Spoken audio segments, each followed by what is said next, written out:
اور اگر معبود ہیں تو ان میں چمک کر پھر ڈوب جانا کیوں ہے؟ جس طرح چمکتے نظر آتے تھے اسی طرح کیوں نہ چمکتے رہے؟ چھوٹے ستاروں کی روشنی کو چاند نے کیوں پیچھے کر دیا؟ اور چاند کے چمکتے رخ کو آفتاب کے نور نے کس لیے بے نور بنا دیا؟ بس اے قوم، میں ان شرک بھرے عقیدوں سے بری ہوں اور شرک کی زندگی سے بیزار ہوں۔ بے شک میں نے اپنا رخ صرف اسی ایک اللہ کی اور کر لیا ہے جو آسمانوں اور زمینوں کا پیدا کرنے والا ہے۔ میں حنیف ایک اللہ کی اطاعت کے لیے یکس ہوں اور مشرک شرک کرنے والا نہیں ہوں۔ اب قوم سمجھی کہ یہ کیا ہوا؟ ابراہیم نے ہمارے تمام ہتھیار بیکار اور ہماری تمام دلیلیں پامال کر کے رکھ دیں۔ اب ہم ابراہیم کی اس مضبوط اور کھلی دلیل کو کس طرح رد کریں؟ اور اس کی روشن دلیل کا کیا جواب ہے؟ وہ اس کے لیے بالکل بے بس اور پست تھے، اور جب کوئی بس نہ چلا تو قائل ہونے اور حق کی آواز کو قبول کر لینے کے بجائے حضرت ابراہیم علیہ السلام سے جھگڑنے لگے اور اپنے جھوٹے معبودوں سے ڈرانے لگے کہ وہ تیری توہین کا تجھ سے ضرور بدلا لیں گے اور تجھ کو اس کی سزا بھگتنی پڑے گی۔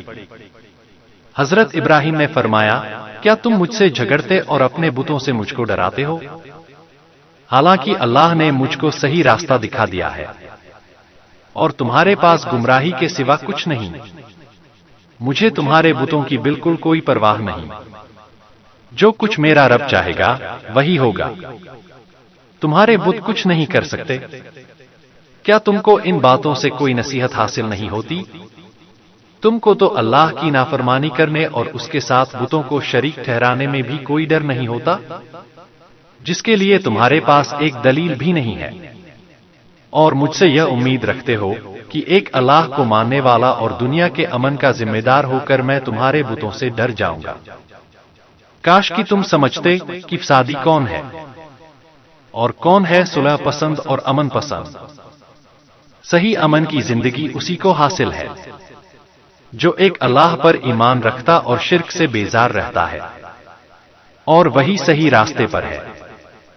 بہرحال اللہ کی یہ شاندار حجت تھی جو اس نے حضرت ابراہیم علیہ السلام کی زبان سے بت پرستی کے خلاف ہدایت و تبلیغ کے بعد کواکب پرستی، تارا پرستی کے رد میں ظاہر فرمائی، اور ان کی قوم کے مقابلے میں ان کو روشن اور کھلی دلیلوں سے سربلندی عطا فرمائی۔ گرج ان تمام روشن اور کھلی دلیلوں کے بعد بھی جب قوم نے اسلام کی دعوت قبول نہ کی اور بت پرستی اور کواکب پرستی میں اسی طرح پڑی رہی، تو حضرت ابراہیم علیہ السلام نے ایک دن جمہور کے سامنے جنگ کا اعلان کر دیا کہ میں تمہارے بتوں کے بارے میں ایک ایسی چال چلوں گا جو تم کو ضتا کر کے ہی چھوڑے گی۔ اس معاملے سے متعلق اصل صورتحال یہ ہے کہ جب ابراہیم علیہ السلام نے آجر اور قوم کے لوگوں کو ہر طرح بت پرستی کے عیبوں کو ظاہر کر کے اس سے باز رہنے کی کوشش کر لی اور ہر قسم کی نصیحتوں کے ذریعے ان کو یہ بتانے میں طاقت لگا لی کہ یہ بت نہ نفع پہنچا سکتے ہیں نہ نقصان، اور یہ کہ تمہارے کاہنوں اور پیشواؤں نے ان کے بارے میں تمہارے عقلوں پر خوف بٹھا دیا ہے کہ اگر ان کے انکاری ہو جاؤ گے تو یہ گجبناک ہو کر تم کو تباہ کر ڈالیں گے۔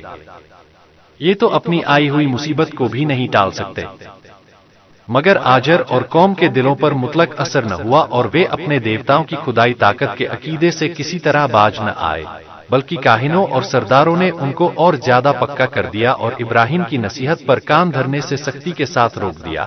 تب حضرت ابراہیم نے سوچا کہ مجھ کو رشد و ہدایت کا ایسا پہلو اختیار کرنا چاہیے جس سے لوگ یہ دیکھ لیں کہ واقعی ہمارے دیوتا صرف لکڑیوں اور پتھروں کی مورتیاں ہیں جو گونگی بھی ہیں، بہری بھی ہیں اور اندھی بھی، اور دلوں میں یہ یقین بیٹھ جائے کہ جب تک ان کے بارے میں ہمارے کاہنوں اور سرداروں نے جو کچھ کہا تھا وہ بالکل غلط اور بے بنیاد بات تھی، اور ابراہیم ہی کی بات سچی ہے۔ اگر ایسی کوئی شکل بن گئی تو پھر میرے لیے حق کی تبلیغ کے لیے آسان راہ نکل آئے گی۔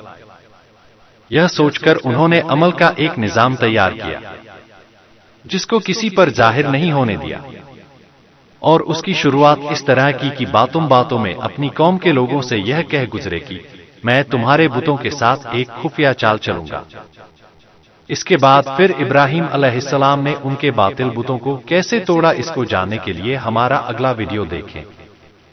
امید کرتے ہیں یہ واقعہ آپ کو بہت پسند آیا ہوگا، اور اسی طرح کے اسلامک معلومات کو حاصل کرنے کے لیے ہمارے چینل کو سبسکرائب کریں اور دوسروں تک شیئر ضرور کریں۔